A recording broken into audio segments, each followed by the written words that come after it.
Swear to God, I'm taking over 19. Hey, back, hit a quarter million. When it's here, pretty chilly. I've been trying to fuck it really well. Silly, yo, I be gone like Cheerio. Really though, swear we finna get the goal. You the goat, but the most we getting. Hello, my Degens. How we doing? Thank you for joining us today on this matinee show that we're dropping. I have a great guest today. I don't think he needs any introduction. He's been on the show before. He was kind enough to make a comeback, and I'm pumped. The last time you were on, we were talking about Mac Hollins and his laundry and, little tidbits and stuff like that. I like to see him balling out a little bit as a viable wide receiver on the Patriots now. But this is Mr. James Coe. What's up, brother? How you doing? Well, it's very kind of you to say that I need no introduction. I don't know about that. I feel like I am. Obviously, I've been in this space for a super long time, and I've done some things with my career. But I still feel very much like I do need an introduction, and I still feel very much like I've described myself as I don't know, the Honda Accord of fantasy analysts, it's hey, listen, I'm steady, I'm reliable, but you're probably more of a Toyota, actually. I think you're sturdy, you're stable. You've been around for a long time, Right. You know what? You're right. I like Toyota better than Hondas anyway, so it's good. I'm like the Toyota Camry. I am the Camry of family vehicle, man. You are perfect, dependable. By 100%. I hope to one day graduate to be a Lexus, but we'll find out. You're modest, I think you're a very modest man, but that's what I love about you. Like I said, I appreciate you jumping on today and backstage. I know you're busy. I know you got a lot going on. You are now with Yahoo. You're doing content for them. Obviously, right. Perception still going strong. You guys are expanding, doing running backs. You started doing quarterbacks last year. How's everything been going, man? Tell the listeners a little bit about what you've been up to before we get into it. Well, Reception Perception is doing super, super well. I decided to take on running back charting this off season. It was, it's funny when I first started my business relationship with Matt, we had been talking about doing running back charting, but it just wasn't the time at the time. And we've just been talking about it for years and years and years. And I have a real passion for running backs, and it just took a little bit of time to figure out how to go about doing it correctly.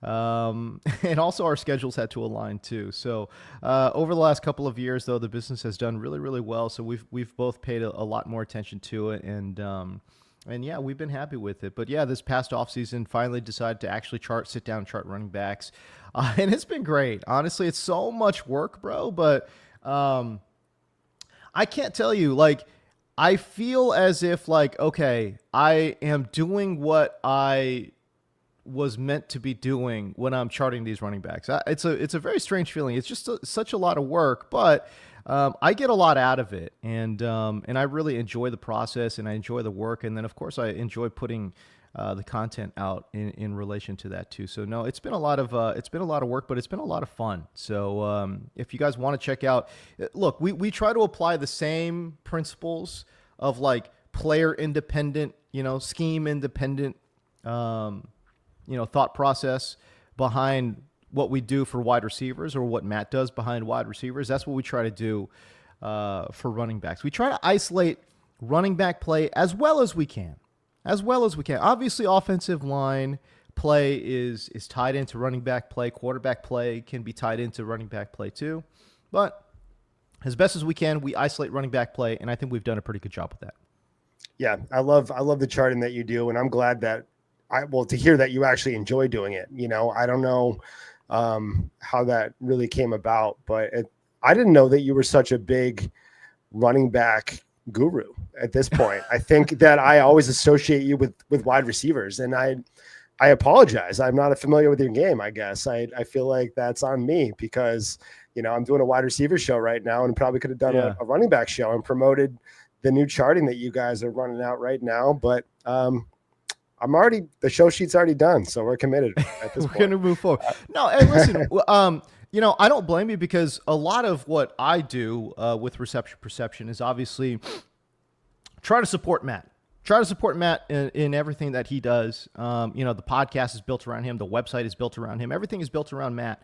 as it should be. I mean, it's his business, for God's sakes, But and so yeah, part of my assignment there was to get more comfortable talking about wide receivers, understand more about wide receivers. So yeah, the funny thing is, man, people don't know what goes into the business side of it sometimes, And like for me, it was really important. Like I spent hours, and I do this every offseason, but I spend hours and hours and hours just learning about how to evaluate players. And specifically in the early years, it really had to be about how to evaluate wide receivers, because I was way down here, bro. Right. And I need to get at least halfway up to where Matt was at to at least have a conversation with him. You know what I'm saying? We do a podcast that's focused just on wide receivers, dog. Yeah. Like it's crazy. I know. And our show that is only on wide receivers and only about wide receiver analytics does extremely well. But I truly believe it would not do that well if I was out here not doing the homework and not doing the research necessary to have a good conversation. So that's kind of my approach to everything, man. Like be super well prepared. But at the end of the day, if you listen to anything that I put out, it's never that serious. And I really like to joke around and just like, I take pride in bringing out everyone's inner idiot. Like I just like making people laugh and having fun. I mean, because at the end of the day, shoot, we're talking about football, man. Like let's go out there and have some fun. Yeah, man, that's all it is. You know what I mean? I see a lot of stuff out there where it's just like not that serious, man. We are not. We don't have to go to name call and doing silly stuff like that. This is not going anywhere, really. It's fun. It's really fun. But right. If it disappeared tomorrow, I don't think it would affect me too much. It's not like, it's not going to destroy my day, I think, at that point. But let's get into it, man. Let's talk about, I know that you have a take out there. It was probably earlier in the season, when we don't know how TeSlaa's going to move into Detroit and his usage and stuff like that. I want to revisit that for you. I want to talk a little bit about him just because, you had said that he could maybe be like a Taysom Hill type guy. Right, I think you threw that out there at one point in time. Did. And I was loving that. I was loving the idea that I still have no idea how they're going to use him, because his usage in the first game was, he played 3-4 snaps at that point and he had that big circus catch. I don't know if that catch is going to equal him more playing time or if that was just a garbage time, get him in there, see what he can do. What is your take on what you saw, the limited action, and how do you feel about him moving forward? I just don't know how this team's going to work. No Ben Johnson. We're talking about, JMO getting an extension, getting signed in there. A lot of people had TeSlaa maybe taking over for the JMO role eventually. That doesn't look like it's going to happen. We saw, a healthy Laporta. What are we doing with this guy? Are we feeling good about him? I think he showed a lot of interesting traits. First of all, you can't get past the athleticism, right? He's 6'4", 215 pounds. He ran a 4.43 40. He's got a 39.5-inch vertical. And shoot, he really showed that off on that circus catch, right? Like this guy's able to just make like leaps and bounds, like Superman over here, He's a great athlete. I'm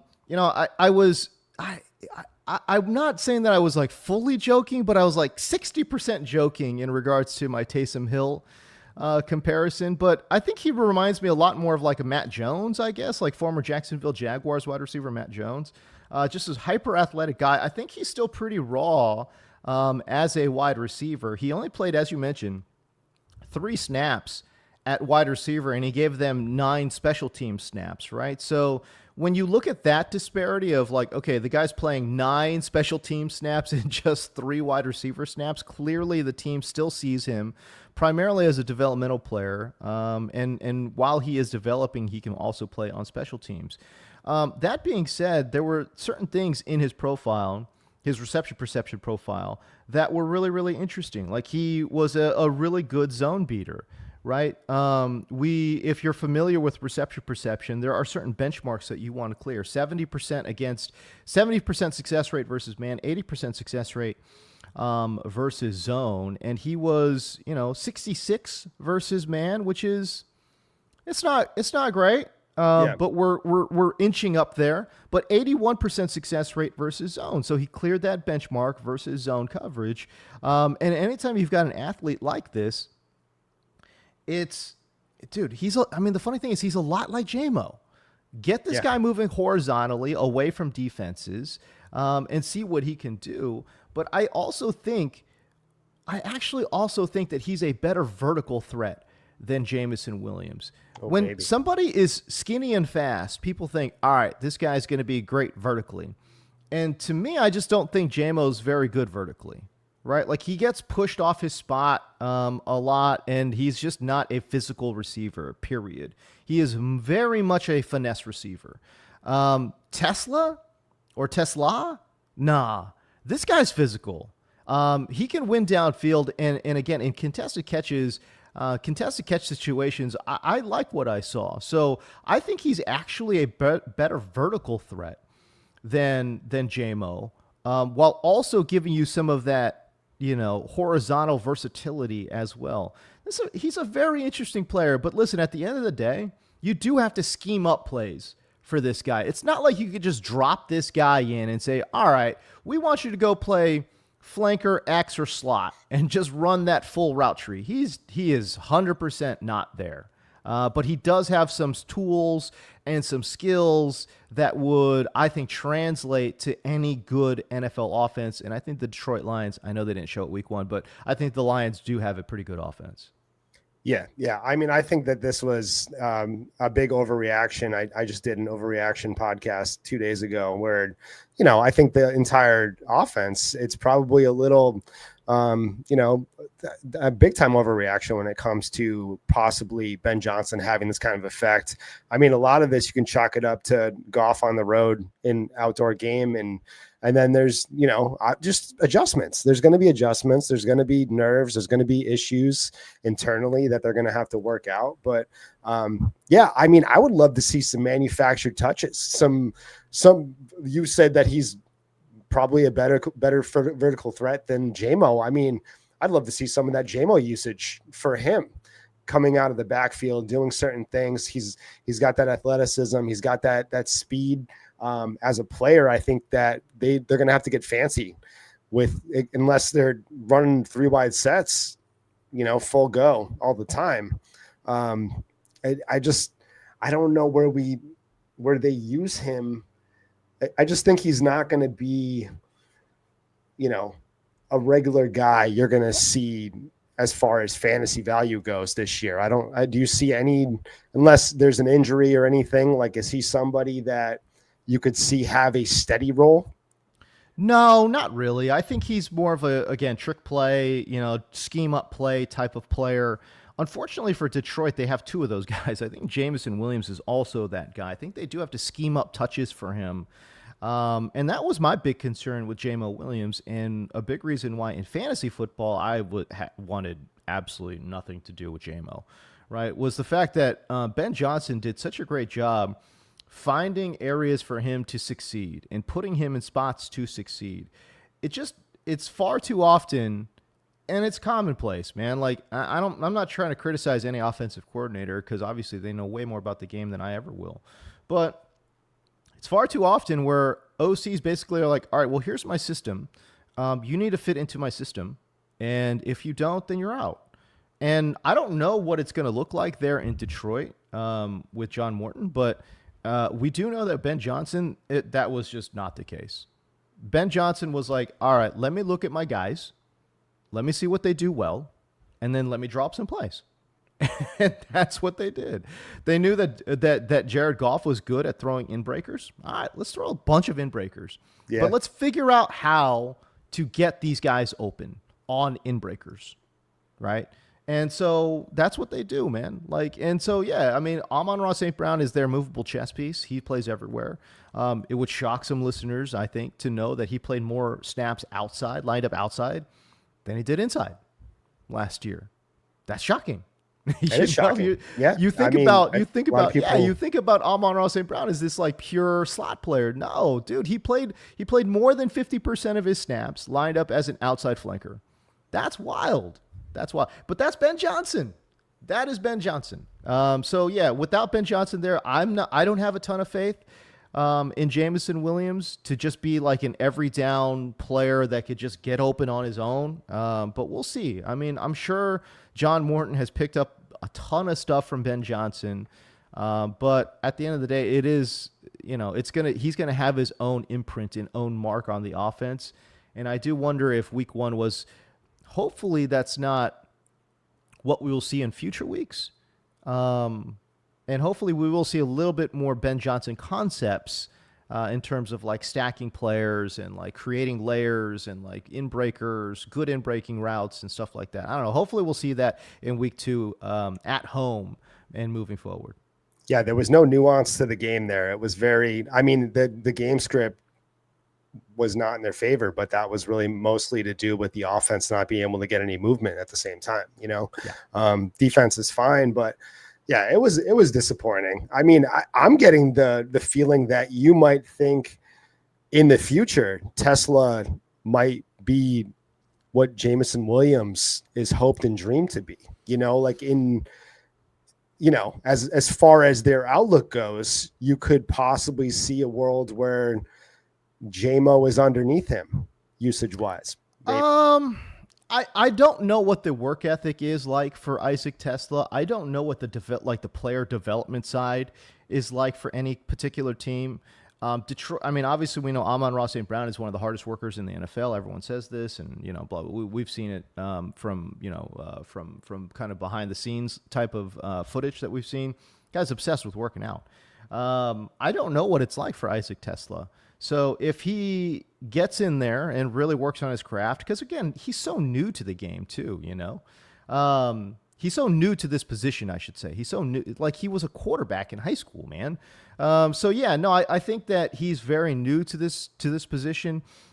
He's a tremendous athlete, but will his mind catch up to his body at some point? Hopefully we'll see that. I'm not sure. Like I said, I don't feel very confident either way about TeSlaa overtaking JMO or JMO developing as a wide receiver. JMO has developed, certainly, but I think a lot of it was confidence. I think a lot of it is just like, okay, can you beat press just a little bit more? And I think that has helped him just a little bit too. So again, but at the end of the day, he is what he is. JMO is, he's a finesse player. All right. So if you get physical and body him up, then you're probably going to win. But if he can find space, trust me, he will win. You know what I'm saying? Mm-hmm. He's a very good athlete. And I kind of sort of feel like TeSlaa is built in that role too. It's just that he's just so much more raw as a route runner. So we got to see what his development looks like. But yeah, man, absolutely. The ingredients are there. I think the ingredients are absolutely there. By the way, his 80% success rate, 81% success rate as a college prospect against zone, I do think that is because he used to be a quarterback. Like he understands where holes should be, which is why he can get to those spots and present himself to the quarterback. But when you beat man coverage, you have to use more technique and more, you know what I mean? It's a little bit more skill based there. So I think that explains a lot. So I don't know. Maybe I'm just overanalyzing this here, but I'll tell you what, man, if he can get his skills up against man coverage, shoot, sky's the limit, man, because he is an absolute beast athlete. I love it, man. Before we move on to the next guy, you talked about Amon-Ra's just off-field, whatever, antics, just hyping himself up and stuff. Would you chill with Amon-Ra St. Brown? Because I don't think I would. Like, I don't think I would hang out with him at all. I feel like you could go to going to the bar with him, right? No. And he's your wingman, and you're talking to a girl, and I feel like all he's swooping in. He's swooping in, talking about Diame Brown. He's swooping in and telling that girl every guy that was drafted before him. He's swooping in and talking about how undervalued he was at the draft. That's what he's doing. And it would be like almost nauseating hanging out with that guy. I'd be like, did we know who was drafted before you? I get it. Like, I understand, like, I think it would just be like he'd be a Buzz Killington. He would just kill the vibe all the time. I think more than anything, it's like, I don't like hanging out with people that are hyper competitive. Like, that's not my thing, And don't get me wrong, in this space, like when I'm at work, Listen, bro, like I'm the most competitive MFer you know.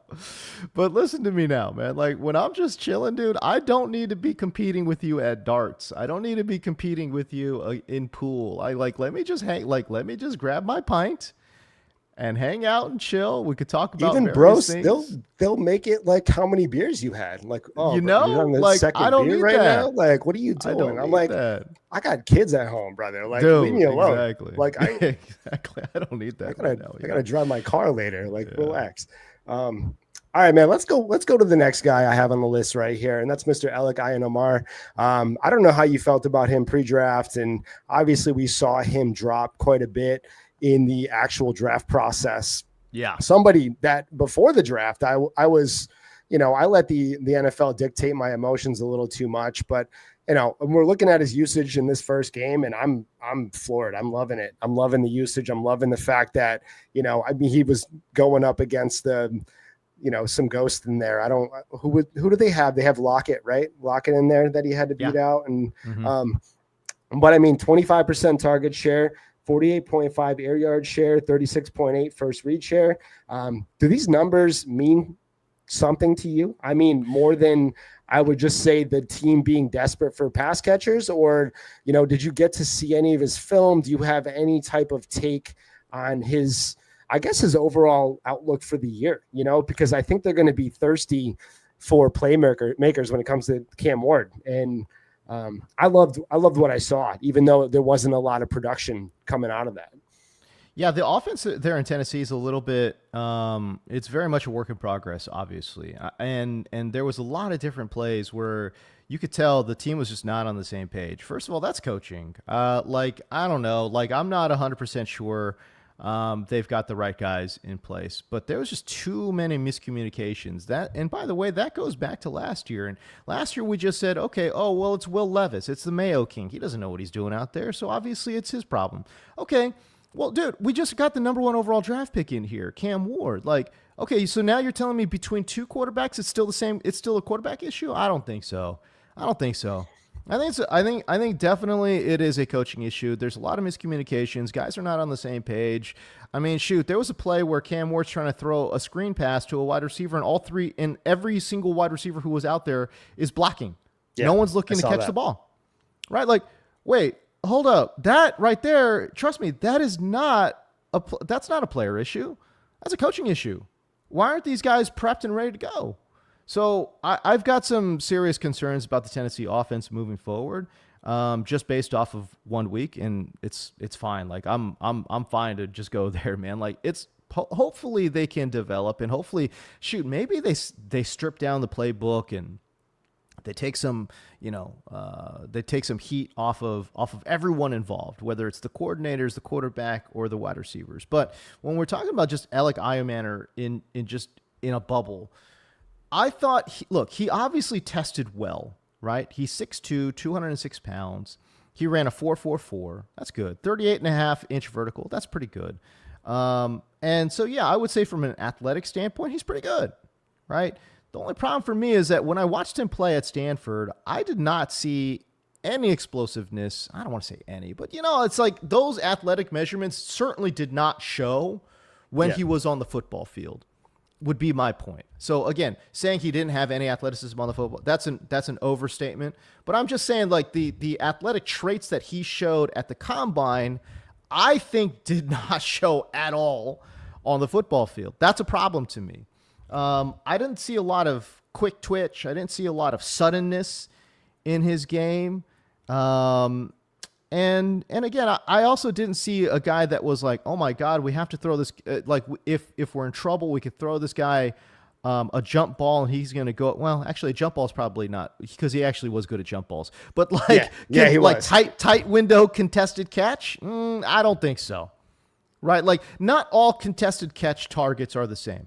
Right? Like, there are ones that are high pointed, and then there are ones that, are down low, or again, to the body, but you got a guy draped on you, right? Like, when we go up top, I thought Elic Ayomanor was great, but anywhere else, I didn't really see a lot of, boundary work. Let me just put it that way. I didn't see a lot of boundary work when we're talking about Ayomanor's game. So, I don't know what role that Tennessee wants to have him play in. Is he going to be an X receiver for them? Is he going to be a flanker? Where are we going to put this guy? You know what I mean? So I'm a little bit, like I said, at least for 2025, I'm out on every single Tennessee pass catcher other than Calvin Ridley, who I do think will bounce back at some point. Yeah, that's the thing, right? Because you want to point at the quarterback every time, and I'm telling you right now that Mac Jones might not give up this job when we're looking at going in the Shanahan system if we're going to be throwing out system takes and everything like that. But there's a real possibility that, you're looking at similar quarterbacks going into really good, healthy systems, and that's really what we're looking at when we're talking about Tennessee in the opposite direction, where the system is just toxic. You're looking at, coaches that don't know how to develop talent or don't know how to use talent in the right way. And with quarterbacks, we've seen that all the time. I mean, look at the revival of quarterbacks in the last 5 years. You can go down the line, Geno Smith, Sam Darnold, all these guys finding success in the right system. And Baker Mayfield, it's just, that in the last 5 years, we can count 10 guys that were written off to die at this point. And, maybe Mac Jones is next, who knows? But, I just don't think that Cam Ward is going to find success short term at all in the league, given the hand that he's been dealt, unfortunately. And I'm with you on that. I can't see anybody besides, even Calvin Ridley. I was bullish on him to start. I don't feel as great about his outlook as I did maybe 2 weeks ago. It doesn't move me at all. I know the first game is the first game, and there's plenty of things to get excited about when it comes to Cam Ward, but I just don't think that they're going to have the personnel to push him along, to have the playbook that's required to get him in the right spots and have these guys prepared to help him out. I think it's going to be just a messy situation that we got a quick little look at the beginning there for the first game. I don't know, man. It grosses me out. I wanted to get that out there, but let's kick it over to somebody else. So all right, your pre-take of Kayshon Boutte, where did you stand on him? Because I think you knew this guy was coming up in this podcast at some point, but where have you been on Kayshon Boutte from day one? Obviously he was, behavioral stuff going on, head case, so to speak, is what they labeled him as in college. And his last year was tough because he far from grace at that point. He was viewed as a top wide receiver in college for the first 2 years of his college career. And then it just was like, man, all the way down, tumbled all the way down. Are we back in on this guy? Are we feeling good about him? I think that he had a really good showing in week number 1. And I think where I am from a fantasy perspective only, I am interested in Kayshon Boutte because there was a lot of chemistry that was very apparent between Kayshon and Drake May. Drake May was throwing with anticipation. He was throwing into traffic. He was throwing contested balls up to Kayshon Boutte. Like that right there, that's chemistry. That is trust, right? And when your quarterback can trust you or does trust you, that means a lot. I go back to Green Bay. Again, I don't think that Romeo Doubs is some kind of world beater, but there's a reason why he's on the football field the most out of any wide receiver in Green Bay. And I think a lot of that has to do with quarterback trust. Jordan Love just is more comfortable when he's out on the football field. He knows where his guy is going to be at, and he's more than happy to throw him footballs. I think we saw a little bit of that in week 1 with Drake May and Kayshon Boutte, much to my surprise. Okay, much to my surprise. I was not expecting much. The funny thing is, man, like this guy was a cut candidate last year. He was a cut candidate last year. And then he ended up being their every down wide receiver, playing X receiver, one of the most important spots on the football, on the offense. He was like their every down X receiver. And somehow this new regime comes in, you're thinking, man, there is no way. There's no way that Kayshon Boutte survives. There's just no way. And he survives the cuts again. And again, week one, he goes out there and he surprises. He is I would say he's an average athlete at best, right? Like some of his like short area burst scores were really bad, right? Like 29-inch vertical for him at the combine. And I know the combine was a while, like 2023 combine for him, but 29-inch vertical is not good. He had a sub 10-foot broad jump, 9.10, right? Like these are not good marks. 4.5 40 is fine. That's, again, it's not great, but it's fine. So I think the speed is fine. Vertical speed is fine. But that short area burst where you're talking about, okay, we got to stop down or we got to go and like make a hard cut. I just don't think that's his game. And again, we haven't really seen that. That being said, for fantasy purposes only, right? Only fantasy. I kind of sort of like him because again, that chemistry between Drake May was clearly evident there in week number one. I give one caveat, and it's a big one. If we're going to cash in on Kayshon Boutte in fantasy only, it's going to happen over the next 3 weeks. That's it. Because once Stefon Diggs gets acclimated and brought up to speed, because remember, he just didn't play that much as he's recovering from this injury. Once Stefon Diggs does come back and is fully operational, I think we will see a much different usage and role for Kayshon Boutte. So that would be the one thing that I would say is that if we are going to cash in fantasy-wise, we got to do it over the next 3 weeks before Stefon Diggs is fully operational. Hell yeah, I love it. So we're selling Boutte. Sell that Boutte. Sell that Boutte, baby. Sell that Boutte, baby. Make that money. Yeah, I'm a Patriots fan, man. So any life of that I see in the receiving core, just like I'm excited. I'm to the moon, baby. I'm like, you caught what? 7 passes? Like, I don't think a receiver last year caught 7 passes any game. I don't think we had a 7-catch game at all last year. So I'm just happy to be here right now, brother. I'm excited. It's crazy. Well, it's crazy too because last year's draft class was like super exciting, and dude, like there's not a single player from last year's wide receiver draft class that's even playing. I mean, Javon Baker got traded. Was he traded or cut? Oh, he was cut. He was cut. He was cut. Yeah, he was cut. He signed with Philadelphia. That's insane. That's madness. That's crazy. No, he was a second. Was he a second-round pick? He was a second-round pick. Yeah. Oh no, not Javon Baker. Baker was like I think he was a 4th-round pick. Wait, Polk was the second, right? Polk was in the. Yeah. Jalen Polk was the 2nd-round pick. Yeah. And he got injured, obviously, so he's whatever. He's not playing. But I'm just saying, like Javon Baker was like he was an exciting player. He was. What did he say? He said promise. He said, "I'm going to make people in wheelchairs stand up." Is what his quote was. Correct. He was. Oh, I don't know, man. I think he put some people in wheelchairs at that point. I think it was tough. That was so bad. It was. I can't believe he's not even on the team now. That's insane. Anyways, whatever. I was a huge Javon Baker fan coming out of college because this guy was just an absolute dog in college, like total contested catch guy. Strong at the catch point, was just an absolute physical. And he played angry too. Like he was just so angry when he played. I love that.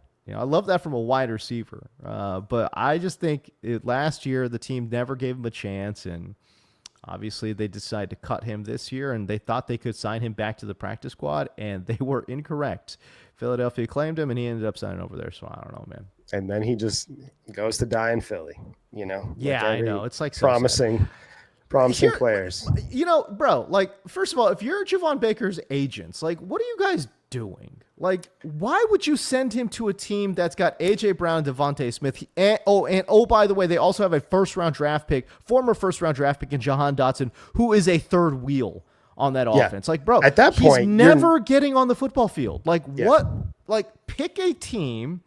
Like, Javon Baker, pick a team. And obviously his agents don't care. But I'm just saying, like, he's got to pick a team where he can, like, get on the football field and actually play. That's the thing. Like, why would you pick Philadelphia? You're saying you could say a ring chaser, right? You can say that he's going in and he wants to taste championship, but he's 22 years old. He's a second-year player. Like, what are you don't doing? you Like, don't you want to play? Like, don't you want any situation? You could have gone to Tennessee. You could have gone. I mean, there's so many rooms. Not even exaggerating. I mean, even the Patriots at that point, I would have signed to their practice squad over going to go get what I mean, at that point, you're still going to have the chance. I mean, go to KC if you want sure. a winning culture and you want to have a chance to play X receiver. They don't have an X receiver. Like, go out there and go play. Like, go play with KC and try. Buffalo would have been a great job too. Like, I mean, at that point, sure, you got to beat out. I mean, Keon Coleman's looking good, but there's still and they also have like 17 wide receivers that they want to play, so that makes it a little bit awkward. Or even like let's say like Washington, like you want to go to Washington and like be like a third wide receiver for them. Go ahead. I don't know, man. Like, there's just so many places that he could have gone. I don't know why he went to Philly. He's never going to get on the football field. It's impossible. So yeah, so now his career's done. It's over. Yeah, I think he's out of the league in the next year. Can I say that? I don't know if he's going to be on some, but I mean, I don't think in Philadelphia, he's definitely not catching on. And dude, I'm sorry, man, but like a 4th, 5th round draft pick, a day 3 pick is not, who's been cut by 2 teams is not going to ever catch on. Like, that's just not, no, it just never happens. It's over. It's over, man. We're going to move on. We're going to talk about some rookie wide receivers that, overreaction, underreaction. Do we like them? Do we hate them? Before we get to do that, we're going to be going over to our guy, Mr. Podfather, and we're going to hear about the origins. So on FastDraft, it is a best ball tournament. If you're not in there, jump in there. You can use our promo code DEGEN. So it's DEGEN. Use that promo code, get up to a $50 deposit match. We're going to come right back after this. It is a damn shame we only get to do a handful of rookie drafts every season. After doing all this rookie analysis, you want more bites at the apple. And that's why we have the FastDraft Origins Tournament. You draft 6 rookies, the top 4 into your lineup. It's best ball style, and it's just $5 to win a $5,000 first prize. So if you're passionate about Taj Brooks or RJ Harvey, get on FastDraft and use your favorite creator's code to get a $50 deposit match. A $50 deposit match to go make thousands of dollars drafting the rookies that you know and love.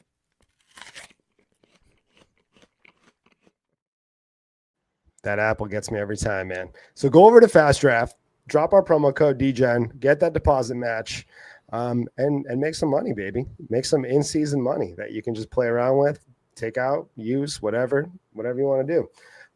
But before we get out of here, Emeka Egbuka, baby. Oh, baby. That was great. First week, Emeka Egbuka. Yeah, he looked amazing. What do you think happens when Godwin comes back? Does he own this? Does he fall a little bit for this first year? Is Emeka just the guy now? Is he the one that you are going to be going to as far as, Baker Mayfield's number one, or is he, going to fall back a little bit when this team's fully healthy? I would look at matchups, right? Like, Atlanta secondary outside of AJ Terrell is not very good, right? So, like, how much attention was being paid to Mike Evans, and then how was that leaving open? How open was Emeka Egbuka because of that? I'm not here to downplay what he did. Let me just say that if anyone who has like listened to the Reception Perception podcast, or anytime I've ever talked about Emeka Egbuka, like, I love Emeka Egbuka. As a matter of fact, even when we were talking about Egbuka on the Reception Perception show, he was like almost an exclusively slot player at Ohio State. I'm like, yo, Matt, there is enough on this guy's tape that would indicate that I think he can play outside. And so that was my big takeaway, was watching him play at Ohio State. And by the way, I have a one of my jobs is to be a college football analyst for the Big Ten for my local NBC station here in Los Angeles. And we watched a ton of Ohio State. We watched a ton of Big Ten football in general. And each and every week I saw Emeka Egbuka, I'm like, dude, this guy's crazy good. And he is built for He's an instantaneous, like, plug-and-play NFL player.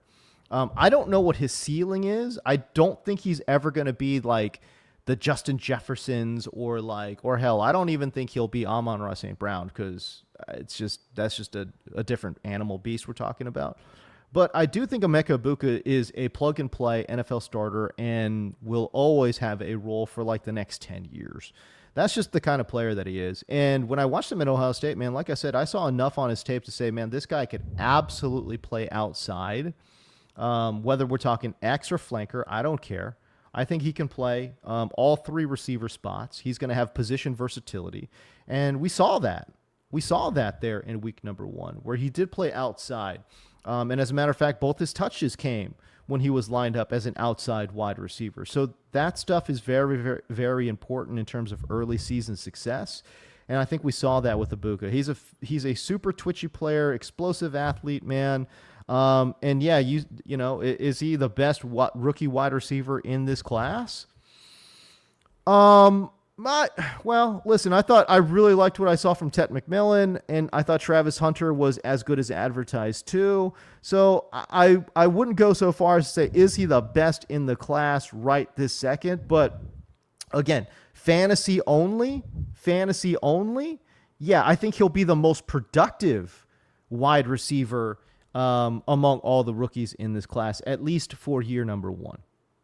Yeah, that was going to lead me to my next question is, do you want Tetaroa or do you want Emeka when it comes to dynasty? I mean, at this point in the stage, we saw if you were in a draft that Tetaroa's going a couple rounds at that point, I think before Emeka Egbuka. I'm not sure what that looks like now, but which one do you want? Like straight up, I think, you know, would you rather, not even this year, but, you know, fantasy outlook, it's so hard. And this is such a, you know, like a what if question. It's not really like there's not a lot of evidence or, you know, enough stuff going on out there to answer this assuredly. But I think I want Emeka. I think listen. I know you're hemming and hawing, and you know you're hedging here with Tet. Let me tell you right now, for fantasy purposes, it's Emeka Egbuka, and it's by a wide margin. Okay.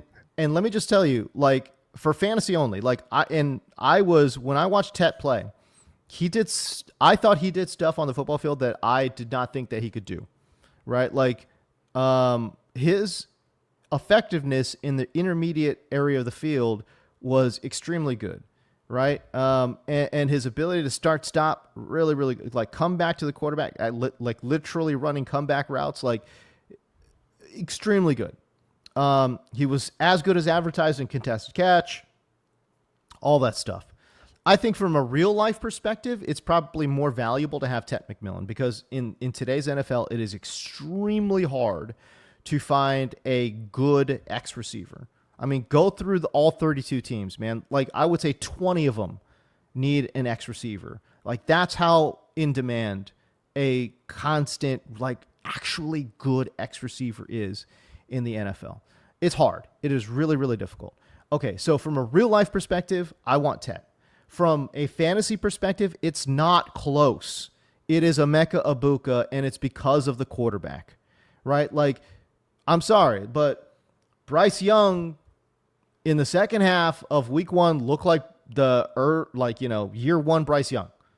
Yeah. He didn't look comfortable in the pocket. Arm strength is, it's meh, right? His vision is meh, right? Like, there's just so many different ways that Baker, and again, Baker's a guy that can throw 40 touchdowns, man. Like, you know, again, the touchdown upside is there.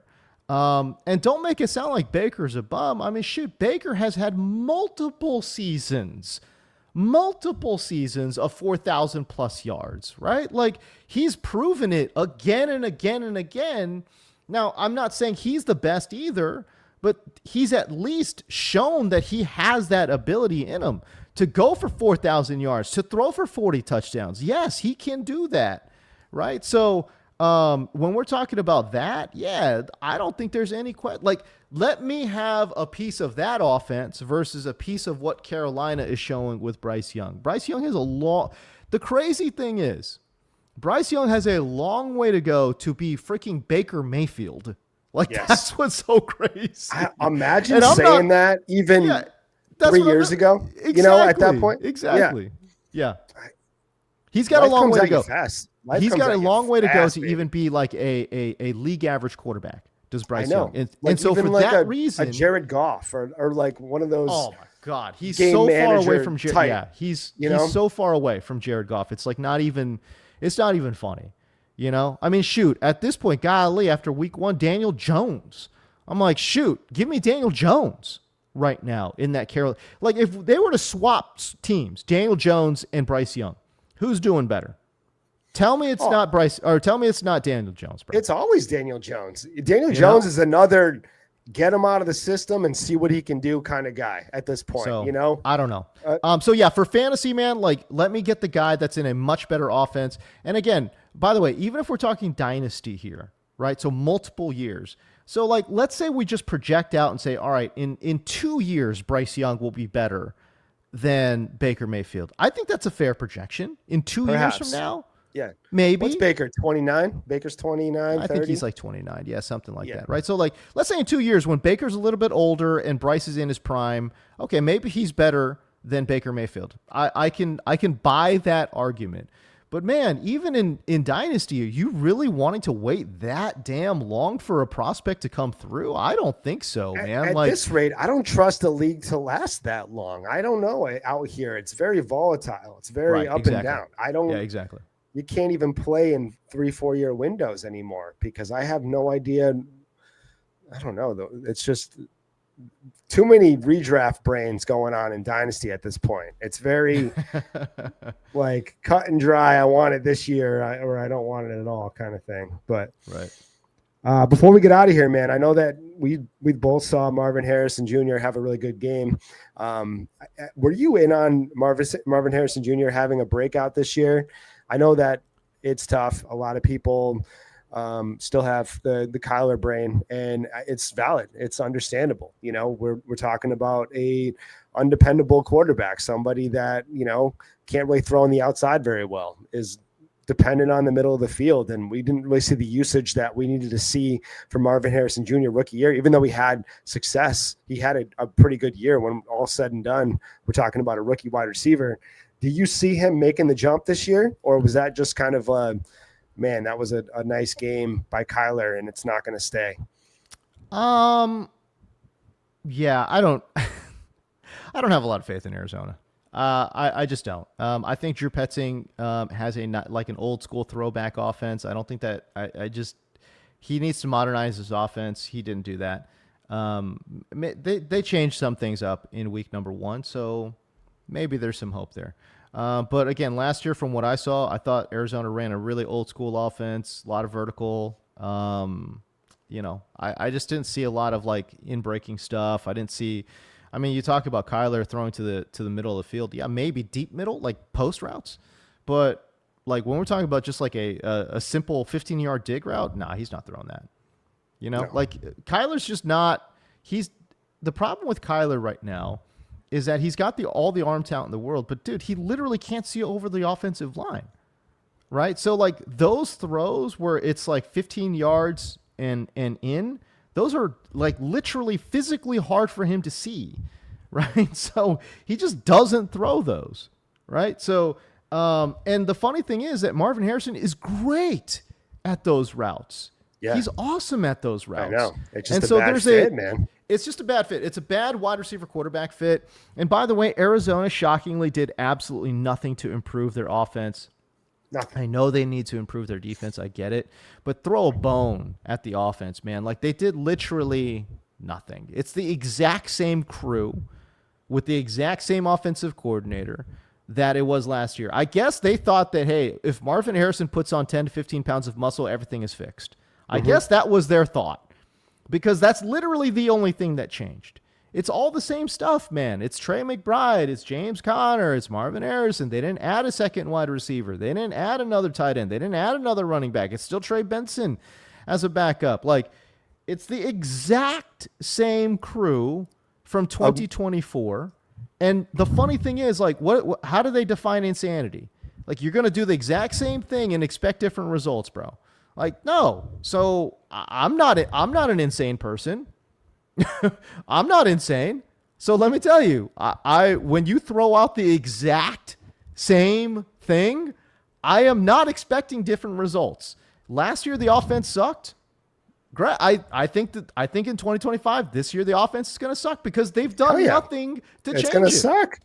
Imagine the team meeting, right, where all the coaches are in the room. They're around a table and they have the board up and they're sitting there. They have the presentation. It's kind of like, they're all sitting there. He's got the projector going, and it's just a picture of Marvin Harrison Jr. with a plus sign and a bag of creatine, and everyone claps and cheers, and they're like high-fiving, and it looks like the room when they drafted when the Lions drafted Gibbs. They're all just like hugging, and it's like, we got it, baby. We cracked the code. Yep. You get them yoked up, and then that's it, baby. Get them bigger than an offensive lineman, and then we're going to be cooking with gas. I feel it is true though. They did nothing, and it's so stupid. How do you just go from that year that you have and just say, run it back, baby? Let's run it back. Let's do it. Let's eat another shit sandwich. That's how it is. But yeah, I love you, man. I love you having you on the show. I appreciate you coming on. Always great content. You're always bringing the heat. And I know that you're tired. I know you're doing a bunch of stuff. Before you get out of here, tell everybody where to find you, where to get your stuff. If they don't know, because you think that nobody knows you, but I think everyone knows where to find you, but just let them know. If you want to find me on social media, I am on Instagram, TikTok, Twitter, at James Deco. My last name is spelled Koh. So at James Deco anywhere. I'm on YouTube as well, but yeah, anywhere you are on social media, I'm most likely there. I've got the same handle across the board. I really just want people, if they haven't checked it out, go check out receptionperception.com. It's great. We just got done talking about a bunch of these wide receivers. So much of this data is on the website right now. And yeah, I actually have my own personal site too. It's called sleeperkingfootball.com. That is kind of my housing space for the running back data can be found on both sites. But my running back data is found on sleeperkingfootball.com. If you're only interested in running backs, you could go to Sleeper King there and purchase a subscription there. But all my fantasy stuff is and takes and everything is like found on that site as well. So yeah, if you guys just want to find me in those spots, man, we're good to go. Awesome, man. Once again, I appreciate you. I appreciate everybody joining us today. We are going live again tonight, so you can catch us breaking down the 2026 draft class. So if you guys are free and ready for that, definitely jump in 9:00 tonight. Otherwise, we will catch you guys next week. Peace.